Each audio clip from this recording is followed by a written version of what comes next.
नमस्कार दोस्तों, आपका एक बार फिर से स्वागत है आपके अपने YouTube चैनल एग्ज़ाम दृष्टि में। दोस्तों, आज हम लोग बीएड फर्स्ट सेमेस्टर में क्लासरूम ऑब्जर्वेशन कैसे किया जाता है, उसकी फ़ाइल को कैसे बनाना है, उसके बारे में हम लोग डिस्कस करेंगे कि क्लासरूम ऑब्जर्वेशन क्या है और उसकी फ़ाइल कैसे बनानी है, कैसे लिखना है। तो फ्रेंड्स, क्लासरूम ऑब्जर्वेशन यानी कक्षा अवलोकन, जैसे कि यहाँ आप स्क्रीन पर देख पा रहे हैं। सबसे पहले आपको लिखना है कक्षा अवलोकन का अर्थ। सबसे पहले इसको जानते हैं कि इसको करने की ज़रूरत क्या होती है। तो फ्रेंड्स, जैसे आपको पता होगा, आप लोग बीएड कर रहे हैं और बीएड के फर्स्ट सेमेस्टर में इसको रखा गया है, यानी आप टीचर बनने की ट्रेनिंग लेने आए हैं। तो सबसे पहले आपको देखना है कि एक टीचर की पर्सनालिटी में क्या क्या चीज़ें होती हैं, कैसे वो पढ़ाता है, कैसे क्या मेथड होती है, क्या टीचिंग स्किल्स होती हैं, कैसे उसको क्लास में आने पे उसका ब्लैक बोर्ड एंट्रीज होती है। ये सारी चीज़ें आपको ऑब्जर्व करनी है। तो जब आप बीएड फर्स्ट सेमेस्टर में इनरोल हो चुके हैं, सबसे पहले आपको ऑब्जर्व करना है। ये फर्स्ट सेमेस्टर में करेंगे, फिर उसके बाद सेकेंड सेमेस्टर में आपको स्किल्स सीखनी है, जिसे माइक्रो टीचिंग कहा जाता है। आपको 10 स्किल सीखनी पड़ेंगी और थर्ड सेमेस्टर में फाइनली आपको टीचिंग करने के लिए 1 मंथ के लिए भेज दिया जाता है। और लास्ट आपको यानी फोर्थ सेमेस्टर में आपको इंटर्नशिप के लिए भेज दिया जाता है 4 महीने के लिए, कि अब आप 4 महीने के लिए उस कॉलेज में, उस स्कूल में जाइए और कैसे टीचर के क्या क्या काम होते हैं वो सब आपको करना होता है। तो फिलहाल हम यहाँ पे बात करते हैं बीएड फर्स्ट सेमेस्टर के क्लासरूम ऑब्जर्वेशन की, कि वो क्या है। आप लोग समझ ही चुके होंगे कि कक्षा अवलोकन क्या है। ठीक है, तो कक्षा अवलोकन का अर्थ यहाँ पे देखते हैं। कक्षा अवलोकन से आशय आंखों से देखना। इस प्रकार अवलोकन वह प्रणाली है जहाँ अवलोकनकर्ता स्वयं घटना स्थल पर जाकर अपनी आंखों से उन घटनाओं को देखता है और जानकारी प्राप्त करता है। सामाजिक विज्ञानों के क्षेत्र में अवलोकन पद्धति का प्रयोग कई विद्वानों ने किया है। जहां अवलोकन पद्धति का प्रयोग अति प्राचीन काल से होने के कारण मोजन ने इसे वैज्ञानिक शोध की शास्त्रीय पद्धति कहा है। अवलोकन प्रणाली का प्रयोग सामूहिक व्यवहार के अध्ययन के लिए किया जाता है।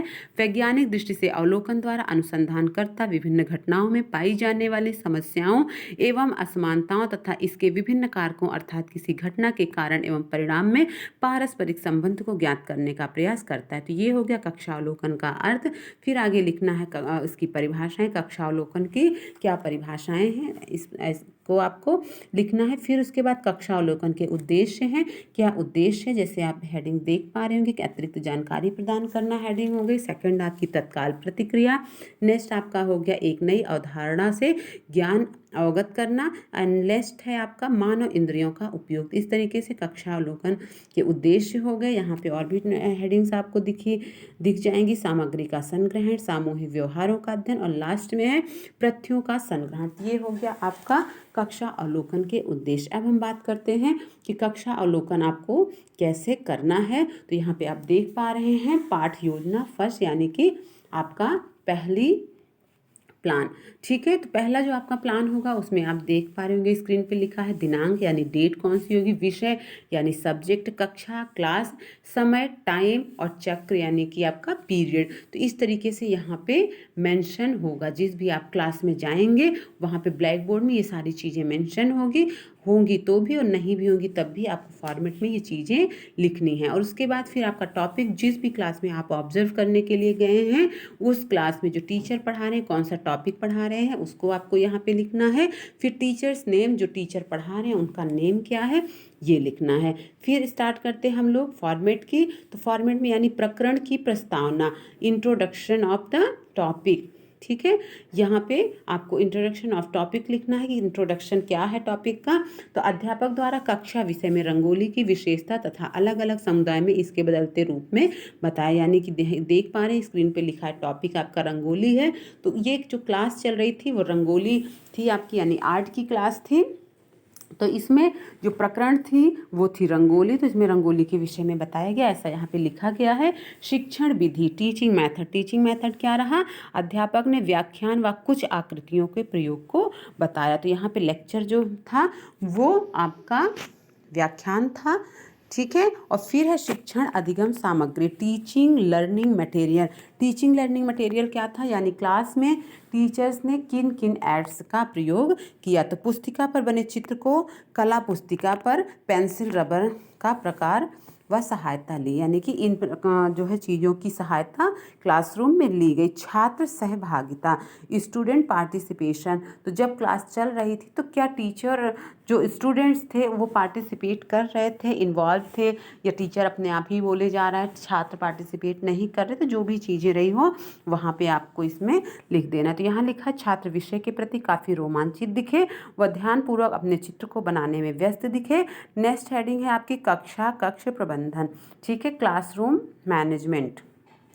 ठीक है, क्लास मैनेजमेंट कैसा है, तो कक्षा का प्रबंधन वातानुकूल परंतु शांतिपूर्ण नहीं रहा, सभी छात्र अपने अपने कार्यों में सजग थे। ठीक है, तो जो क्लास मैनेजमेंट होगा, जो भी होगा वहाँ पे अच्छा है बुरा है, जो भी आपको दिखे यहाँ पे लिख देना है। फिर है शिक्षण प्रभावशीलता, यानी टीचिंग आपकी कितनी प्रभावशाली रही है। ठीक है, शिक्षण प्रभावशीलता, तो शिक्षण प्रक्रिया प्रभावशाली, रोमांचक व रुचिपूर्ण रही। तो जो भी अगर थी तो भी लिखना है और नहीं थी तो भी यहाँ पे आपको लिख देना है। तो ये आपका फर्स्ट ऑब्जर्वेशन हो गया। इसी तरीके से आपका दूसरा ऑब्जर्वेशन 2 आपको लिख देना है। उसमें भी दिनांक क्या था, विषय क्या था, कक्षा क्या थी, समय और चक्र क्या रहा। तो ये सारी चीज़ें आपको लिखनी है। बीएड के फर्स्ट सेमेस्टर में आपको 24 जो है क्लासरूम ऑब्जर्वेशन प्लान लिखने हैं। ठीक है, आपको 24 क्लासरूम ऑब्जर्वेशन करना है। तो इस तरीके से आपको classroom observation second, third, fourth और आपका यही सीरियल आगे बढ़ता जाएगा, यानी कि फॉर्मेट आपका यही होगा।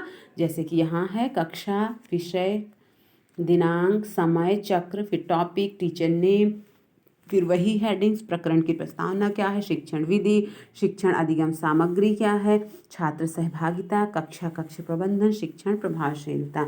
ठीक है, तो आपकी हेडिंग्स वही रहेंगी, बस आपके ऑब्जर्वेशन प्लान बढ़ते जाएंगे। तो यहाँ पे जो जो भी चीज़ें आपने देखी हैं इसको आप ऑब्जर्वेशन थर्ड, फोर्थ, फिफ्थ इस तरीके से डालते जाएंगे और यहाँ पे इस तरीके से आप करते जाएंगे। क्लास में आपने देखा अगर थी सहभागिता तो नहीं थी, जो भी चीज़ें आप देखेंगे इन हेडिंग्स में उसको आपको मेंशन करते जाना है। तो जैसे कि 24 आपको प्लान बनाने हैं, लेकिन हमने यहाँ पे लेसन 10 तक का किया है। ठीक है, तो इस तरीके से आपको क्लासरूम ऑब्जर्वेशन करना है। फ्रेंड्स, अगर आपको वीडियो पसंद आया हो तो प्लीज़ लाइक, शेयर, सब्सक्राइब जरूर करिए। अगर आपका कोई डाउट है तो आप कमेंट सेक्शन में हमें अपने डाउट लिख सकते हैं, हम उसको क्लियर करने की कोशिश करेंगे। मिलते हैं नेक्स्ट वीडियो में, तब तक के लिए दोस्तों नमस्कार।